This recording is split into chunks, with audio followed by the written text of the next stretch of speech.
Welcome to Soul Care, a time to stop and take a breath. It's been quite a week, hasn't it? I'm actually recording this a week and a half early because my family is on vacation the week of the election this week.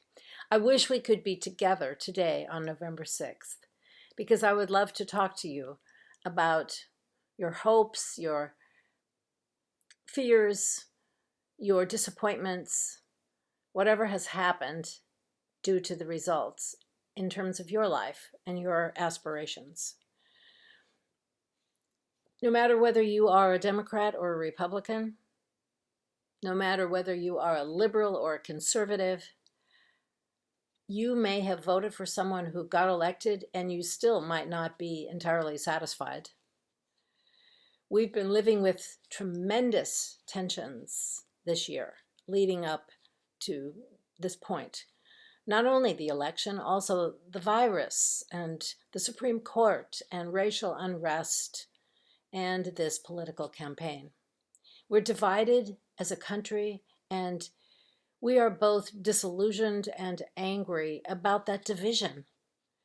This is not so different, really, from the time in society when Jesus approached the end of his life in Palestine, for that was an occupied country by the Romans, and the Romans were at great odds with the people that they occupied, the Palestinians. There was tremendous tension there, and violence and disagreement. Jesus was a popular healer and speaker, and he was a threat to the Romans. Remember, he's the one who turned the tables, and he's the one who kept preaching about the reign of God, not the reign of Caesar, but the reign of God. There was such a divide. Well, what does the kingdom of God, the reign of God, mean today in our divided country? Some of you are relieved by the election results. Some are angry. Even if the candidate you voted for is the winner, I bet you don't like everything about that person or that team. And even though the election is over finally, we are not at peace as a nation of people of difference. Jesus talked about the reign of God or the kingdom of God being radically different from the kingdom of Caesar. And one way he showed that difference was by telling parables. Often the parables showed the status quo, the way things really are in a conventional sense. But the parable was often framed at the beginning and the end with the idea that this could be different. For example, there's a parable in Matthew that is usually called the parable of the 10 bridesmaids. My New Testament professor said we should have called it the parable of the closed door. The story goes with Jesus starting out with a framing sentence. He says, "Then the kingdom of heaven will be like this." And then he tells the story. 5 bridesmaids are wise. They have enough oil in their lamps, and so they're going to go to the wedding feast and take their lamps with them as soon as the bridegroom arrives. But 5 bridesmaids are foolish. They don't have enough oil.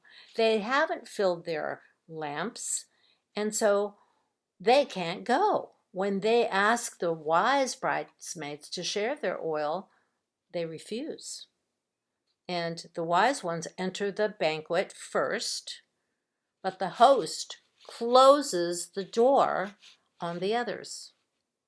The 5 foolish bridesmaids may not enter because they didn't have oil. At first, it seems like a silly, simple story. Be wise and come prepared. But there's more to it than that. We know that in Jesus' time, young marriages were arranged in a different way than they are today. And when you were a woman at the age of 12, you were betrothed by your parents to a husband-to-be. And it was important to prove that you were worthy in order to get a good arrangement for your marriage. The women in this story were maidens, and so that means they were hoping to find husbands and be betrothed. They had to prove their beauty and prove their diligence and perhaps prove even their wealth to get a marriage. That was the custom of the day. The bridegroom closed the door on half of those young women. It seems like they made minor mistakes. They just forgot to bring oil, or they didn't pour it into their lamps in time, or they didn't have any oil. Maybe they didn't have any wealth to buy the oil. But the host said, "I do not know you." He didn't let them in. At the end of the parable, there's a framing sentence that says, "Keep awake, therefore, for you know neither the day nor the hour." In other words, something's coming. You don't know when, but there could be a change.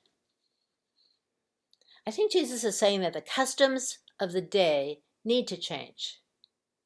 The kingdom of heaven is not like this story. It's like its alternative. The wisdom teaching here is to realize that that closed door could have been open. The young women did not need to be divided, diligent against foolish, wealthy against poor. All could have been invited into the wedding banquet. In the kingdom of heaven, there's no division among people. Perhaps this is an aspiration for us in our time, to look at our divided society and who gets in and who doesn't get in. We are divided politically and economically and racially. The door is so closed on many people. How would it be if Republicans and Democrats could talk together and work together for the common good of the country? How would it be if conversations were not shouting matches or filled with constant interruptions? Perhaps we could work about unity in our nation, bringing about a sense of sharing, a sense of coming together in order to restore our reputation in the world, in order to be more content with our neighbors. Perhaps we can bring the love ethic into the civil discourse of our time. I hope in the coming months we can live into a more positive attitude. I hope conversations over Thanksgiving with neighbors and family will be respectful.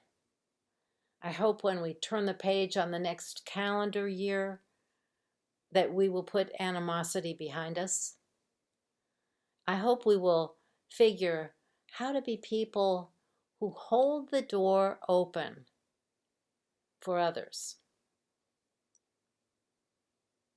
Take care of yourselves. I hope it is well with your soul.